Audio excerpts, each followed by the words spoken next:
Assalamualaikum warahmatullahi wabarakatuh. Selamat siang Sohib Sehat ala Nabi. Sohib sehat pada hobi merawat diri tidak? Pastinya dong ya, mulai dari skincare sampai olahraga. Apalagi bagi kaum hawa. Seperti yang kita tahu, Islam telah mengajarkan kepada umatnya untuk hidup bersih dan sehat, baik segi badan, pakaian, maupun jiwanya. Karena di dalam diri yang bersih, akan menghasilkan pribadi yang menarik dan mengesankan. Kebersihan tidak hanya membawa pengaruh positif terhadap diri kita sendiri. Kebersihan juga memberi pengaruh positif kepada keluarga, lingkungan sekitar, hingga pada masyarakat umum. Nabi Muhammad SAW telah mencontohkan bahwa kebersihan harus dimulai dari sejak membuka mata hingga menjelang tidur. Bahkan Allah Subhanahu wa Ta'ala memerintahkan agar memakai pakaian yang indah saat hendak memasuki masjid. Firman Allah dalam surat Al-A'raf ayat 31 yang artinya, "Hai anak Adam, pakailah pakaianmu yang indah di setiap memasuki masjid. Makan dan minumlah dan janganlah berlebih-lebihan. Sesungguhnya Allah tidak menyukai orang-orang yang berlebih-lebihan." Maka dari itu sahabat, jika sampai saat ini masih ada umat Islam yang berpenampilan kotor, berpakaian lusuh, dan mengeluarkan bau tak sedap, sesungguhnya dia telah melanggar perintah Allah Subhanahu wa Ta'ala beserta Rasul-Nya. Nah, kalau mendengar kata menjaga kebersihan tubuh, langsung mikirin luluran ya? Nah, Sohib Sehat, mungkin di zaman sekarang, luluran bisa menjadi salah satu cara untuk menjaga kebersihan tubuh.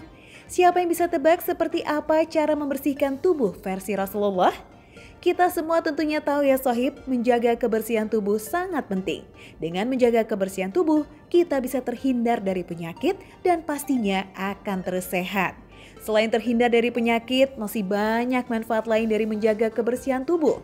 Nah, Ustadz Febri akan menjelaskan tentang manfaat menjaga kebersihan tubuh untuk kita dan orang lain. Manfaat dari menjaga kebersihan tubuh selain terhindar dari penyakit ada yang penting, yang pasti membuat orang di sekitar kita itu nyaman. Nah ini yang pasti, karena kalau orang jorok ya, dia bicara atau dia lewat saja orang membuat tidak nyaman. Jadi yang pertama ya, yang pasti akan terjadi adalah kenyamanan terhadap orang yang ada di sekitar kita. Ya, baik itu kebersihan tubuh itu termasuk di dalamnya gigi, ya di dalamnya itu adalah mandi, kulit kita, segala macam. Nah ini pasti akan terjadi. Jadi selain dalam bidang kesehatan, nah ini juga membuat kenyamanan di sekitar kita, insya Allah.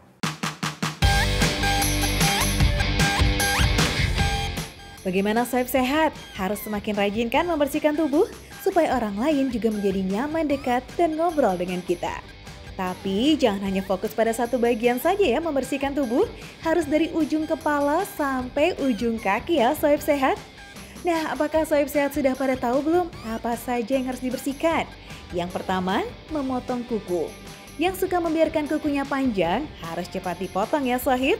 Dan yang kedua, untuk para laki-laki nih, siapa yang jarang memotong kumis? Ayo ngaku. Hadis yang diriwayatkan oleh Muslim dan Tirmizi mengatakan, waktu untuk memotong kumis, memotong kuku, mencabut bulu ketiak, dan mencukur bulu kemaluan hendaknya tidak melebihi 40 hari.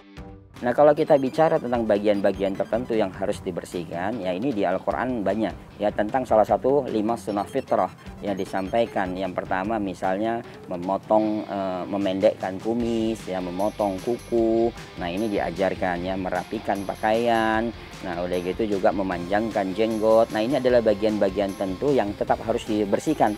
Nah udah itu bagian-bagian yang suka kotor, misalnya maaf ya di sekitar ketiak kita atau tangan kita. Nah ini harus tetap dibersihkan.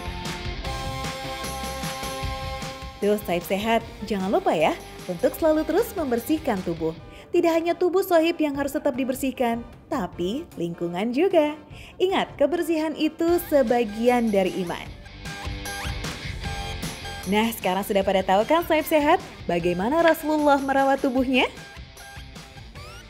Yuk kita praktekkan, karena selain sehat, kita juga akan mendapat pahala.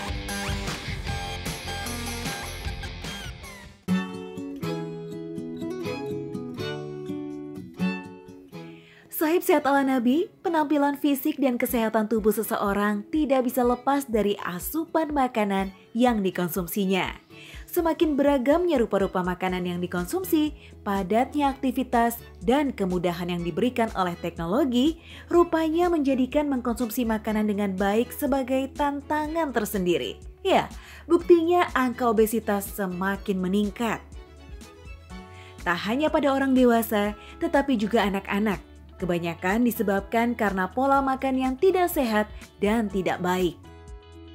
Tidak hanya menghalangi kenyamanan beraktivitas, obesitas juga meningkatkan risiko penyakit serius, seperti diabetes, tekanan darah tinggi, hingga penyakit hati.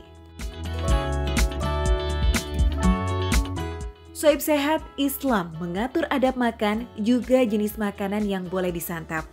Satu yang sering disampaikan adalah larangan makan secara berlebihan. Kita diperintahkan untuk meneladani Rasulullah dalam segala hal, termasuk perkara makanan. Makanan juga menjadi kunci kesehatan. Kewajiban untuk memperhatikan makanan ini dengan tegas diperintahkan oleh Allah Subhanahu wa Ta'ala dalam surat Al-Baqarah ayat 24 yang artinya, maka hendaklah manusia itu memperhatikan makanannya. Begitu juga dalam surat Al-Baqarah ayat 168. Hai sekalian manusia, makanlah yang halal lagi baik dari apa yang terdapat di bumi.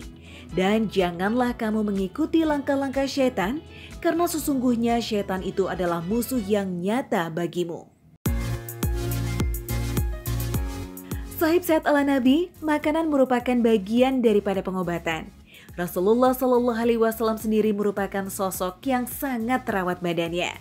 Salah satu bagian yang dicontohkan oleh Nabi adalah bagaimana Nabi Shallallahu Alaihi Wasallam mengawali pagi dengan minum air putih yang terkadang dicampur dengan madu. Madu menjadi rutin dikonsumsi karena madu mengandung banyak manfaat untuk tubuh. Tidak hanya madu Sahib Sehat, ketika makan beliau menyertakan zaitun dan cuka, karena di dalam cuka mengandung berbagai macam vitamin untuk kesehatan. Dari sini kita bisa mengambil hikmah bahwa yang dimakan oleh Nabi bukan hanya sekedar mengumbar rasa saja, tetapi makanannya itu sesuatu yang bisa mengobati. Nah, jangan kemana-mana Sahib Sehat. Setelah ini tentu masih ada lagi informasi seperti apa cara merawat fisik sesuai dengan sunnah Nabi. Tetap di Sehat ala Nabi.